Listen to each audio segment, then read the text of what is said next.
and welcome to the first Summit for Democracy. This gathering has been on my mind for a long time for a simple reason. In the face of sustained and alarming challenges to democracy, universal human rights, and all around the world, democracy needs champions. And I wanted to host this summit because here in the United States, we know as well as anyone that renewing our democracy and strengthening our democratic institutions requires constant effort. American democracy is an ongoing struggle to live up to our highest ideals and to heal our divisions, to recommit ourselves to the founding idea of our nation, captured in our Declaration of Independence, not unlike many of your documents. We say, we hold these truths to be self-evident, that all women and men are created equal, endowed by their Creator with certain inalienable rights, among them life, liberty, and the pursuit of happiness. Democracy doesn't happen by accident. We have to renew it with each generation. And this is an urgent matter on all our parts, in my view. Because the data we're seeing is largely pointing in the wrong direction. Freedom House reports in 2020 that marked the 15th consecutive year of global freedom in retreat. Another recent report from the International Institute of Democracy and Electoral Assistance noted more than half of all democracies have experienced a decline in at least one aspect of their democracy over the last 10 years, including the United States. And these trends are being exacerbated by global challenges that are more complex than ever and which require shared efforts to address these concerns. By outside pressure from autocrats, they seek to advance their own power, export and expand their influence around the world, and justify the repressive policies and practices as a more efficient way to address today's challenges. That's how it's sold. By voices that seek to fan the flames of social division and political polarization. And perhaps most importantly, and most worrying of all, by increasing the dissatisfaction of people all around the world with democratic governments that they feel are failing to deliver for their needs. In my view, this is the defining challenge of our time. Democracy, government of the people, by the people, for the people, can at times be fragile, but it also is inherently resilient. It's capable of self-correction and it's capable of self-improvement. And yes, democracy is hard. We all know that. It works best with consensus and cooperation.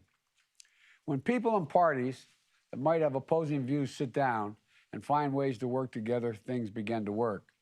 But it's the best way to unleash human potential and defend human dignity and solve big problems. And it's up to us to prove that. Democracies are not all the same. We don't agree on everything, all of us in this meeting today. But the choices we make together are going to define, in my view, the course of our shared future for generations to come. And as a global community for democracy, we have to stand up for the values that unite us.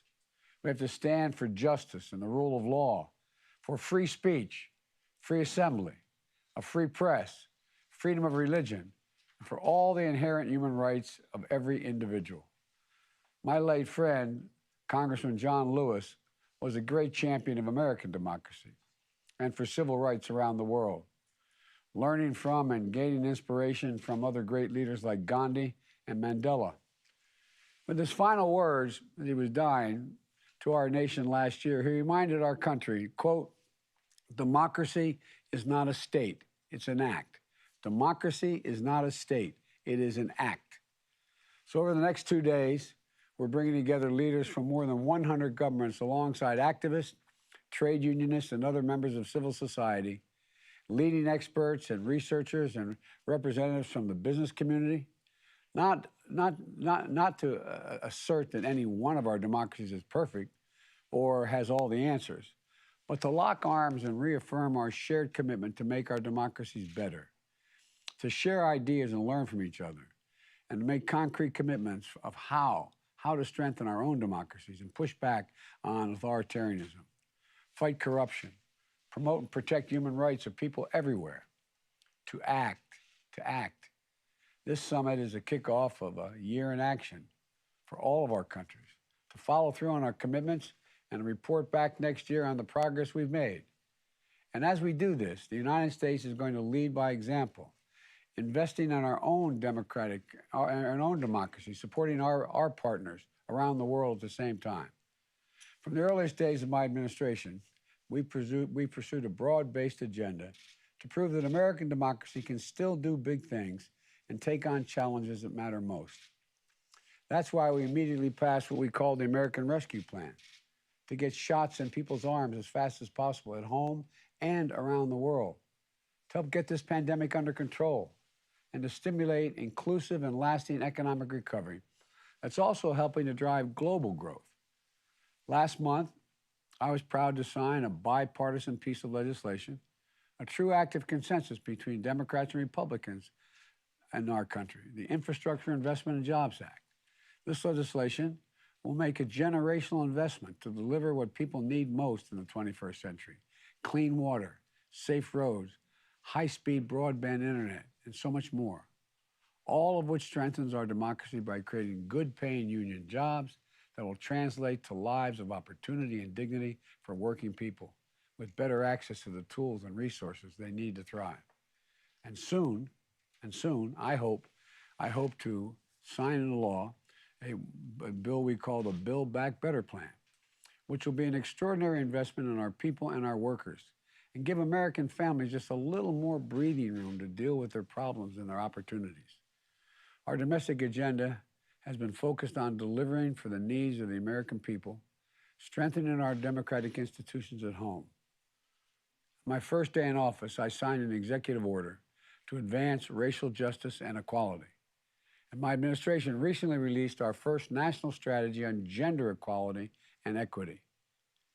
We're fostering greater worker power because workers organizing a union to give them the voice of the workplace in their community and their country isn't just an act of economic solidarity. It's democracy in action. We're making it easy for Americans to register to vote. And we've doubled the number of attorneys defending and enforcing voting rights laws through our Department of Justice. And my administration is going to keep fighting to pass two critical pieces of legislation that will shore up the very foundation of American democracy: the sacred right of every person to make their voice heard through free, fair, and secure elections. We need to enact what we call the Freedom to Vote Act and the John Lewis Voting Right Advancement Act to prevent voting discrimination, provide baselines for accessing the ballot box, and ensure the will of the voters is upheld, and so much more. We should be making it easy for people to vote, not harder. And that's going to remain a priority for my administration until we get it done. Inaction is not an option. And as we continue to work at home to bring the United States closer to what we call a more perfect union, we're doubling down on our engagement with and support of democracies around the world.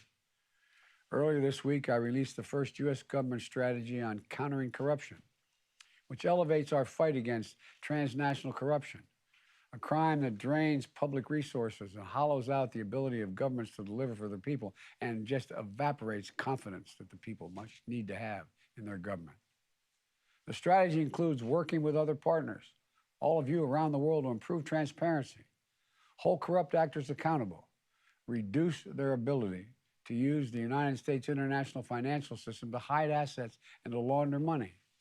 And today I'm proud to launch the Presidential Initiative for Democratic Renewal, which will focus efforts across our diplomacy and foreign assistance programs to bolster democratic resilience and human rights and globally.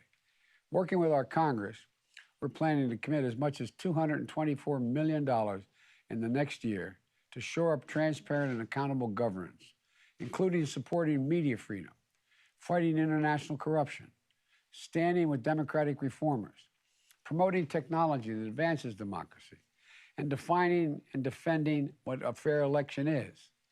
Let me give you a few examples of the kind of work this initiative will entail. A free and independent media. It's the bedrock of democracy. It's how publics stay informed and how governments are held accountable. And around the world, press freedom is under threat. So we're committing critical seed money to launch a new multilateral effort of our International Fund for Public Interest Media to sustain independent media around the world. And through our USAID, we're going to be standing up a new defamation defense fund for journalists to help protect investigative journalists against nuisance lawsuits designed to prevent them from doing their work, their vital work around the world. We're going to launch new programs to help connect anti-corruption activities across civil society, the media, academia, labor, and protect whistleblowers, and help partners eliminate money laundering and safe havens.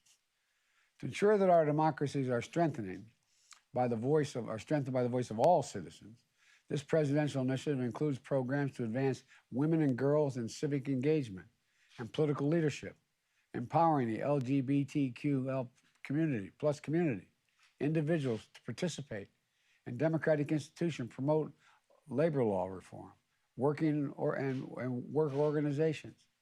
It includes new lines of efforts with our partners to address online harassment and abuse and reduce the potential for countries to abuse new technologies, including surveillance technologies, to suppress the rights of their people to express their views.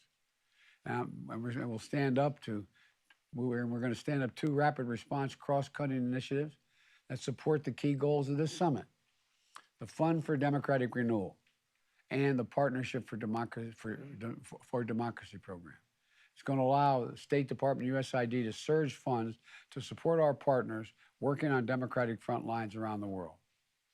My fellow leaders, members of civil society, activists, advocates, citizens, we stand at an inflection point in our history, in my view.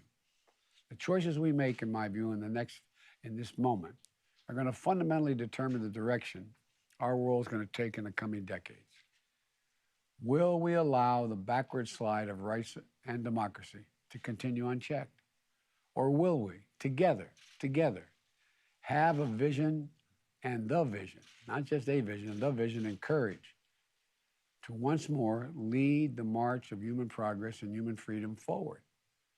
I believe we can do that, and we will, if we have faith in ourselves and in our democracies and in each other. That's what this summit is about. I'm so looking forward to a productive session and discussions that we'll have over the next 2 days. I'm looking forward to the connections we'll build to support our work moving forward. So let's get to work. Thank you all so very much for your patience. Mr. President, thank you so much for kicking off the Summit for Democracy and pushing us to consider how we can strengthen our democracies to meet the challenges before us in this new century. As the President mentioned, we have been very much looking forward to today's discussion, the work that's going to follow from it, on how democracies can deliver better for our people. And as the President said, and as I think we all know, our democracies are facing growing challenges around the world, from within and from without. Decreasing citizen trust in government, threats to democratic institutions. We've seen a democratic recession in recent years. And these are not challenges to be taken lightly. We have a lot of work to do. But that's exactly why we're here today. While each one of our countries faces real challenges, we also know that democracy remains the most effective way to tackle those challenges and to advance human dignity. From engagements with civil society to reforms to strengthen democratic institutions, we have an immense opportunity today to learn from each other's experiences. And that's really one of the driving ideas behind this gathering. So we will now begin a closed door session. I'd respectfully request our friends from the media to leave the room as we get started on that.